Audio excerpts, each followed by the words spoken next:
किन्नर चुड़ैल। गोरखपुर नाम का एक गांव हुआ करता था।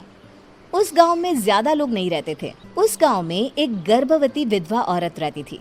उस औरत का नाम कमला था। कमला अपने घर में अकेली रहती थी।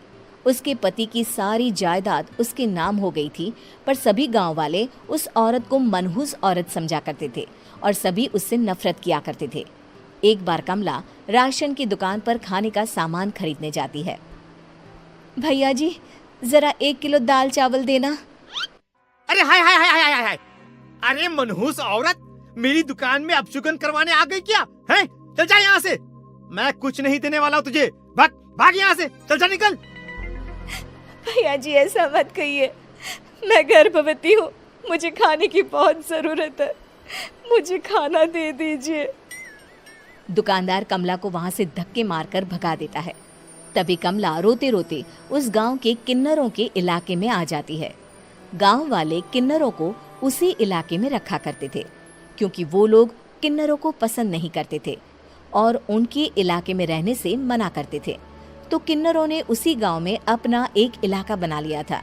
जब किन्नर लोग देखते हैं कि एक गर्भवती महिला रोते रोते उनके इलाके में आ गई है, तो सारे किन्नर कमला के पास जाकर उसका हाल पूछने लगते हैं। क्या हुआ बहन, तुम्हारी गर्भवती अवस्था में इतनी बुरी हालत कैसे है? तुम रो क्यों रही हो? तुम डरो मत, हम तुम्हें कोई नुकसान नहीं पहुंचाएंगे। तुम शांत होकर सब बताओ कि हुआ क्या है। मैं कमला हूँ। मैं गांव के दूसरे इलाके से आई हूँ। 2 महीने पहले ही मेरे पति की मौत हुई है। मुझे गांव के लोग मनहूस मानते हैं, क्योंकि मैं विधवा हूँ और गर्भवती भी। वहाँ के लोग मुझे खाने के लिए कुछ बेचने के लिए भी तैयार नहीं, जिससे मेरा गुजारा नहीं हो रहा था। कोई बात नहीं कमला, हम तुम्हारा ख्याल रखेंगे। किन्नर लोग कमला को एक खाली घर में रहने के लिए जगह दे देते हैं और उसकी देखभाल भी करते हैं। कुछ ही महीने बाद कमला अपने बच्चे को जन्म देती है, पर अफसोस, कमला बच्चे को जन्म देते ही अपनी जान गंवा देती है।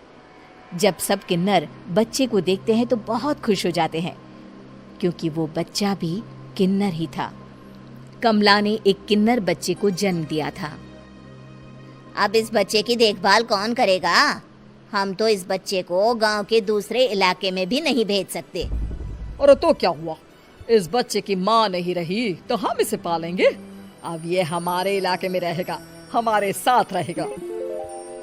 फिर वो किन्नर उस किन्नर बच्चे को गोद ले लेते हैं, उसका नामकरण कराते हैं। उस किन्नर बच्चे का नाम शक्ति रखा जाता है। देखते ही देखते शक्ति बड़ी होने लगती है। उसके रंग रूप बहुत सुंदर थे। वो बहुत सुंदर किन्नर दिखती है। एक दिन शक्ति एक किन्नर से पूछती है, माँ जी सुनिए ना, ये गांव के दूसरे इलाके में भी तो लोग रहते हैं, तो हम वहाँ क्यों नहीं जाते?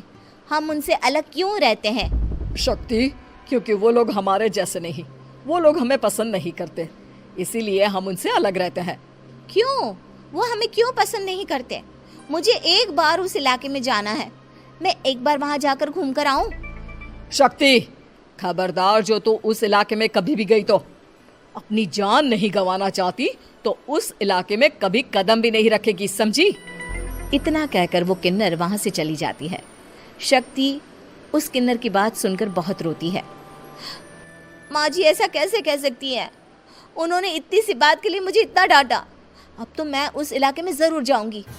फिर एक दिन शक्ति गांव के दूसरे इलाके में चुपके से जाती है। ये लोग तो हमारे जैसे ही इंसान हैं, तो ये हमसे नफरत क्यों करते हैं? जब शक्ति उस इलाके में पहुंचती है तो गांव के सारे आदमी उसके रूप से मोहित हो जाते हैं। वो लोग ये अंदाजा नहीं लगा पाते कि वो किन्नर है। शक्ति की सुंदरता देखकर सारे गांव वाले उसकी तारीफ करने लगते हैं। तभी गांव का चक्कर लगाने गांव के जमींदार का बेटा हर्ष वहां पहुंचता है। हर्ष भी दिखने में बहुत सुंदर होता है। जब हर्ष ने शक्ति को देखा तो वो भी उससे मोहित हो गया, और जब शक्ति की नजर हर्ष पर पड़ी तो वो हर्ष को देखकर मोहित हो गई। आपको पहले कभी इस गांव में देखा नहीं। इस गांव में आप नए हैं क्या? जी नहीं, वो मैं बस। तभी शक्ति बोलते बोलते रुक जाती है और मन में सोचने लगती है, अगर मैंने इनको बता दिया कि मैं दूसरे इलाके से आई हूँ तो वो समझ जाएंगे कि मैं किन्नर हूँ, इसलिए मुझे इनसे झूठ ही बोलना पड़ेगा। शक्ति हर्ष को कहती है, जी हाँ, मैं इस गांव में नई आई हूँ, यहाँ अकेली रहती हूँ। वैसे आप कौन है? आप भी इसी गांव में रहते हैं? जी हाँ, मैं इस गांव के जमींदार का बेटा हूँ। आपको किसी भी चीज की जरूरत पड़े तो आप मुझे बता देना, मुझे अच्छा लगेगा। ऐसे ही शक्ति और हर्ष एक दूसरे से रोज मिलने लगते। वो दोनों अपने प्यार का इजहार करने एक दूसरे से मिलने जाते हैं। तभी शक्ति का पीछा करते करते एक किन्नर वहां आ जाती है। शक्ति, शक्ति, मैं तुमसे बहुत प्यार करता हूँ। मैं तुमसे शादी करना चाहता हूँ। क्या तुम मुझसे शादी करोगी? हाँ हर्ष, मैं तुमसे शादी करूंगी, पर मैं तुमको अपने बारे में एक सच्चाई बताना चाहती हूँ जो मैंने तुमसे छुपा कर रखी है। तभी उनके बीच में ही वो किन्नर आ जाती है। शक्ति, तेरी हिम्मत कैसे हुई ऐसा करने की? वो किन्नर शक्ति को खींचकर गांव के जमींदार के पास ले जाती है। हर्ष भी वहां शक्ति को बचाने के लिए पहुंच जाता है। जमींदार शक्ति और हर्ष के प्यार के बारे में सुनकर गुस्से में आ जाता है और शक्ति को गांव के बाहर निकालने की सजा देता है। शक्ति ये बात सहन नहीं कर पाती और कुएं में कूदकर अपनी जान दे देती है। जमींदार हर्ष की शादी गांव की एक लड़की से करवा देता है, पर हर्ष इस शादी से खुश नहीं होता। शक्ति अपना बदला लेने के लिए मरने के बाद किन्नर चुड़ैल बन जाती है। अब मैं इन गांव वालों को नहीं छोड़ूंगी, अब इनसे मैं अपने प्यार का बदला लूंगी। किन्नर चुड़ैल गांव वालों को परेशान करना शुरू कर देती है। एक बार वो रात को गांव के खेतों में पहुंच जाती है और वहां आग लगा देती है। सारी फसल जल के राख हो जाती है। जब एक आदमी रात को उठकर देखता है कि खेत में आग लग गई है तो वो वहां पहुंच जाता है। वो देखता है कि खेतों के बीचों बीच एक किन्नर चुड़ैल खड़ी है और वहां खड़े होकर ताली बजा रही है। गांव वाला किन्नर चुड़ैल को देखकर बेहोश हो जाता है। जब सुबह उस आदमी को होश आता है तो वो सीधा जमींदार के पास जाता है। अरे जमींदार साहब, अरे वो किन्नर चुड़ैल ने मेरी सारी फसल जला दी। अब मैं क्या करूंगा? क्या होगा मेरा? जमींदार चुड़ैल किन्नर का नाम सुनते ही सब कुछ समझ जाता है। अब वो बहुत डर जाता है। उसी रात को जब जमींदार डर के मारे अपने कमरे में सो नहीं पाता, तभी वहां अचानक से किन्नर चुड़ैल आ जाती है।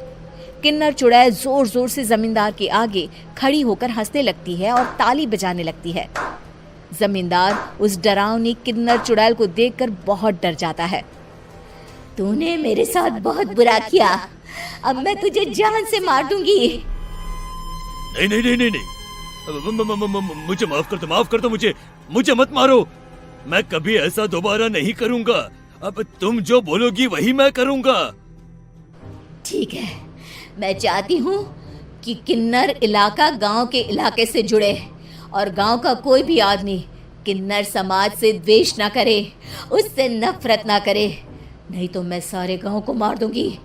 और तुम गांव में एक नया कानून बनाओ कि अगर किसी ने भी किन्नर समाज को हानि पहुंचाने की कोशिश भी करी या इनसे भेदभाव करने की भी कोशिश करी तो उनको कड़ी से कड़ी सजा मिलेगी। हाँ हाँ हाँ हाँ, मैं ऐसा ही करूंगा। तुम जो बोलोगी वो मैं करूंगा, पर मुझे जाने दो प्लीज। तब वो किन्नर चुड़ैल वहां से चली जाती है। गांव का जमींदार किन्नर चुड़ैल का कहा मानते हुए दोनों इलाकों को एक कर देता है और नया कानून भी लागू कर देता है। तब से वहां किन्नर समाज और बाकी गांव वाले शांतिपूर्वक रहने लगते हैं।